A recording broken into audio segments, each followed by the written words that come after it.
Hey crew, I've got the key to this 24 Land Rover Range Rover Sport SE.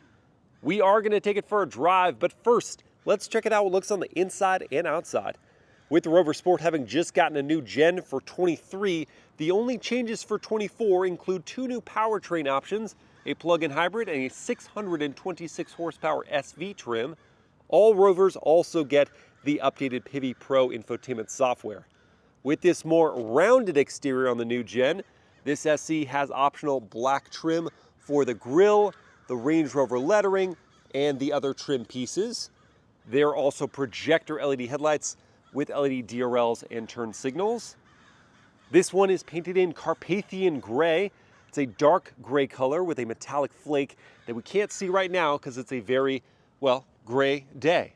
At the side are optional 22-inch matte finish gray wheels wrapped in Pirelli Scorpion all-season tires, 285 section front and rear. Within those wheels are red painted brake calipers clamping on vented discs, and the red color really pops on this very subdued exterior. There's more black trim for the side garnish, door mirrors, and optionally contrasting roof. The profile shows off the signature slanted roofline of the predecessor, but with a more curvaceous nose and rump.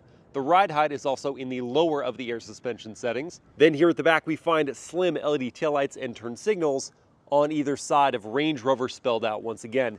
Down low, gloss black diffuser and two chrome trapezoidal exhaust finishers. The latest Rover Sport is still instantly recognizable and it's posh, but I'm gonna go out on a limb and say I don't like the roundedness of this new one as much as the edginess of the predecessor. Which one do you prefer, the new one or the old one? Let me know in the comments and let's check out the interior. Opening up via the deploying door handles and looking inside at this ebony colored Windsor leather interior with seat perforations, optional rear seat heating and ventilation. There's a panoramic sunroof that does open. On the doors, leather is up top. You get a manual sunshade, fabric covers for the optional Meridian 3D sound system, and there's optional, you're gonna hear that word a lot, but it's worth it for this one, forged carbon. This looks amazing. Padded leather for your armrest, and leather continues all the way down the door panel. You get one touch-up down windows and power operations for the seat backs. It's neat.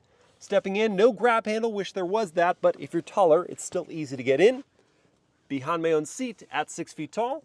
I've got plenty of knee room here. The seat back is all in leather. Mat pocket is good sized. Foot pockets are decent to slide my feet under, and thigh support is solid. Headroom. With the seats all the way forward, I still clear. That gets the thumbs up, and if I recline them, then I'm really lounging. Definite thumbs up for that. In the middle, the car is off, but here we can see forged carbon above. A 4-zone climate control system is there when the car is on, and you have the seat heating and ventilation controls there, and you get two USB-C ports and a DC outlet down low. If you do need to squeeze in a middle passenger, that's not that hard. The drive shaft hump isn't that large, and I find space on either side of me for two more full-size adults to fit. If you don't have a middle passenger though, then an armrest comes down with deploying cup holders and storage. Let's check out the front next. Door close noise is a solid thud, and there's smart keyless entry for the rear and front doors. The front seats are these well-padded, heated, multi-way adjusting and optionally ventilated chairs. The controls for those are here on the door. We've got 3 positions of memory, 4 one-touch windows, power adjusting and power folding door mirrors. And here's the release for the tailgates. With the second row of seats up, we've got 32 cubic feet of space. If you need more room, they fold down 40-20-40, and there are power controls for those right here. And from that same control pad, you can also raise and lower the air suspension. That would make it easier to load in cargo if it was lowered down. And taking my water bottle off from this nice side strap, my other gear is lassoed in via that cargo net there, and lifting this up, this actually creates a divider so you can hold in some cargo without letting it flop all over the place. The trunk has a power close button, of course, but not power close and lock. That's typically common for luxury SUVs. And when getting into the front seats, I wish there was a grab handle here. Instead, you just have this one above your head. Closing up that door, we find a digital gauge cluster, very high resolution. It is reconfigurable as well. No head-up display as standard. We've got this rubberized material up on the dashboard. You get 2 glove boxes, an upper one with good storage and a DC outlet, and then a lower one down here. In the middle is a 13.1-inch curved display. This has the software update 424, and it does make it easier to use. It's also quick responding. It also has wireless Apple CarPlay and Android Auto. But while the functionality of the infotainment has been improved for 24 for things like climate controls, it still needs a physical redundancy for a volume knob, seat controls, even a defrost or something that would be less distracting to use while driving. You do get a physical volume dial here on the wheel, and that wheel itself is wrapped in leather. It's heated. The seam of the leather does meet right there at the crook of your hand. That feels a bit odd, but the thickness is great. The aluminum paddles on the back are very solid, and there's power tilt and telescope of that wheel. If we move down the cover for the wireless charging pad, we see a lot of gloss black, and you know how I feel about this stuff. It smudges, it scratches, it collects a lot of dust. Then here is your start-stop button. We've got a rubberized material over the gear selector. More of that forged carbon fiber looks amazing. We pull that back for 2 cup holders, and we pull that back for deeper storage with 2 USB ports, 1A and 1C. Then under the leather top console, we find an optional refrigerator. Keep all your goodies cold. Visibility looks good. Bit of a blind spot at the C and D pillars, not bad though, and there's standard blind spot monitoring with rear cross traffic. The luxury feel and the amenities, including the adjusting armrests, a Range Rover signature, are certainly present in this cabin, but for just under 105 grand as tested, the drive also needs to be upscale.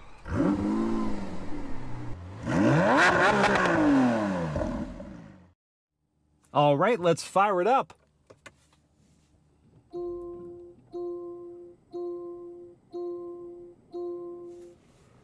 Modesty from the turbo inline 6 on startup, just a bit of a quiver in the seat. Hello cabin crew, thanks for joining for this drive review in the 24 Land Rover Range Rover Sport SE Dynamic. I think I got it all in there. Let's start out in the comfort drive mode here. We've got dynamic comfort and eco plus auto. We'll begin in comfort as we do before going into reverse, clicking in the back, pushing forward. That brings up a very high resolution camera system, and we've got a few different angles to choose from. We can go through here, through a 3D projection and scan around the exterior of the SUV. It's not in that Carpathian Grey though, like our tester, so that's a bit of a disappointment. And now let's move back to the backup camera, and that's in that wide angle there. No trajectory lines for this one, but this is very helpful if you've got people on the side of you parked. You can see around them for rear cross traffic. There's also that alert too. Back into drive, and let's kick things off with the world famous horn test. Ooh. So upstanding, so posh. It's appropriate for a Range Rover. And what about the turn signal sound?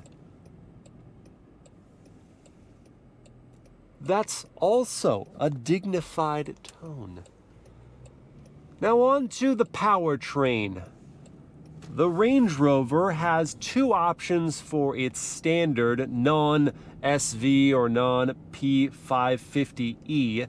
It's the 360 or the P400. Both use a single turbo 3-liter inline 6-cylinder.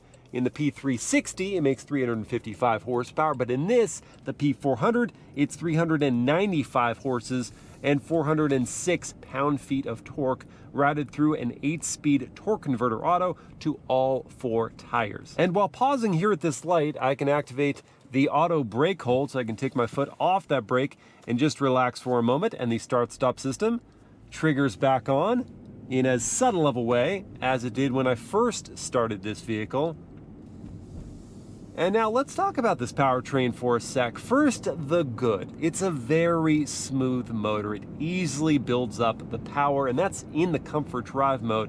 There's that throttle latency, just slowly builds up, but that's kind of what you want if you want to relax in the vehicle. Unfortunately, this 8-speed torque converter has a bit of a clunkiness to the change between the first and second gear. You can feel it engage, you slosh a bit forward and backward. It's not so bad, it's just not as refined as I would expect from a Range Rover. And then as for the brakes, pedal is a bit spongy. It just squishes in, and I don't have a great sense of the braking that's happening, but I can still make my smooth approach to a stoplight. Then getting away from that stop, if I dig my foot a little further in, the 406 pound-feet does swell up nicely, and I easily get up to speed. Now, how's that for some scenery? Just a picturesque view, seen all the better through this tall windshield in the Rover Sport, and appreciated all the more, I feel, because of these ultra thickly padded chairs. I just squish into them so nicely. There's enough lateral bolstering, so I'm not slopping all over the place either. And I've got nice headroom for myself, lots of tilt and telescope to the power adjusting wheel. Means a terrific driving posture. Now let's give this Rover's turning radius a test. Wheel is fully cranked. And what a succinct turning circle. No rear wheel steering to help us out. Just a really solid traditional turning circle. And as for the ride comfort, here in the P400 we've got adaptive dampers with an air suspension, and the combination of the two means a compliance over undulations in the road and a smoothness over the imperfections. You feel those hits, but they're felt as ripples into your seat, not as harsh impacts. And so the ride in a Rover Sport is just one of pleasure.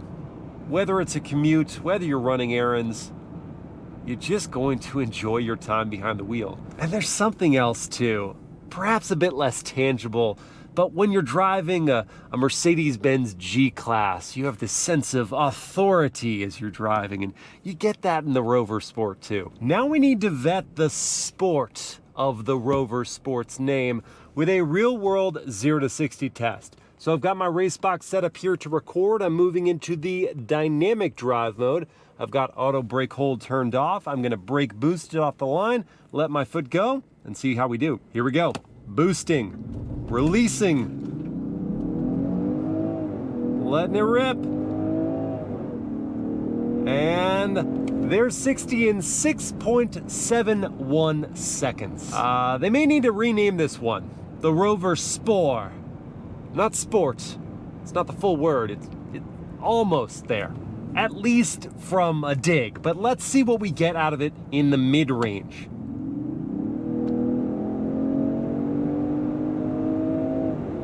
All right. After taking a moment to downshift there, it did get into the meat of its power. And put in some hustle. But wait, you'll say. You did all that in the standard transmission setting, not in sport. And though it won't really affect the 0 to 60 because I did brake boosting and I did the full acceleration kickdown, it might influence the transmission's responsiveness. So there we go. That was a quicker downshift. And the same great punch. Whee!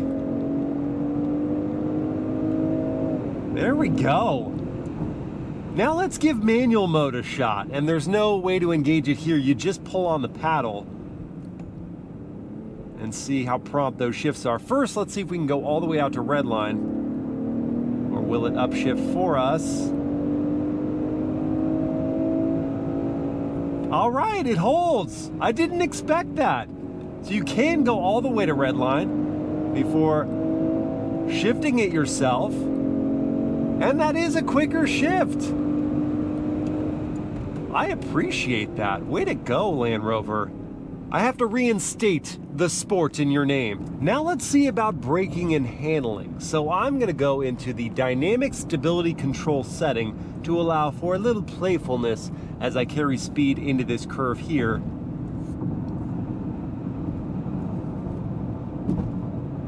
Then clamp down hard on those brakes. Nice bite initially, a lot of wiggle though from the nose.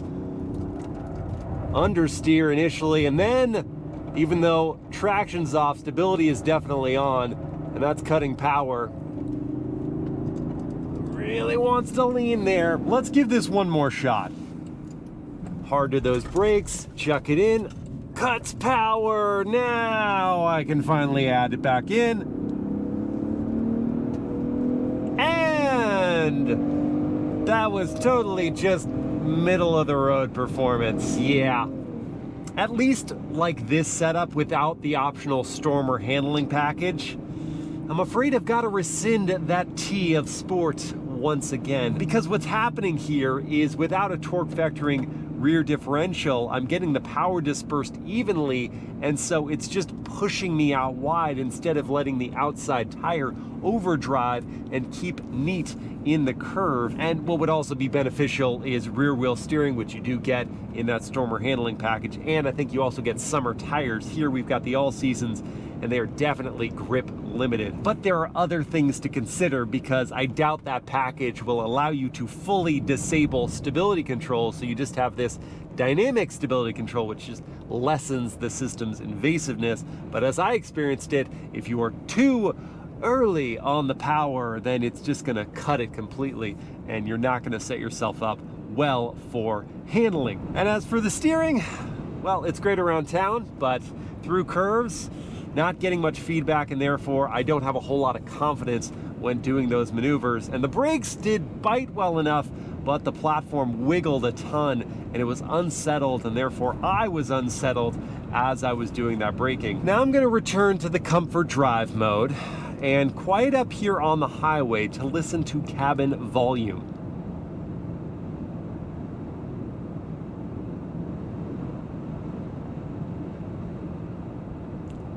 You know, there is a fair amount of wind noise that's making its way into this cabin, more than I expected for this price point. The tire noise? Not much of that, even on 22-inch wheels. And I didn't hear that passing car at all, but that's probably just because I heard so much wind noise. The good news is that the ride is very settled at these speeds, and I've got some handy driver assistance features here. Let me cue those up and set my following distance and my steering assistance such that it's supposed to be a hands-on system. I'm just going to show you here how it keeps the center of the lane even on a curve. And of course, I don't have to worry about the accelerating or braking. It's going to just maintain that following distance to the vehicle in front of me. Really handy if you're going to have a traffic-heavy commute, or if you plan on taking the family on any sort of road trip. I will get into the Rover Sports competitors in just a second, but first let's talk top speed and fuel economy. Top speed is limited to 140 miles per hour, and the EPA rates the fuel economy at 19 mpg city, 25 on the highway, and 21 combined.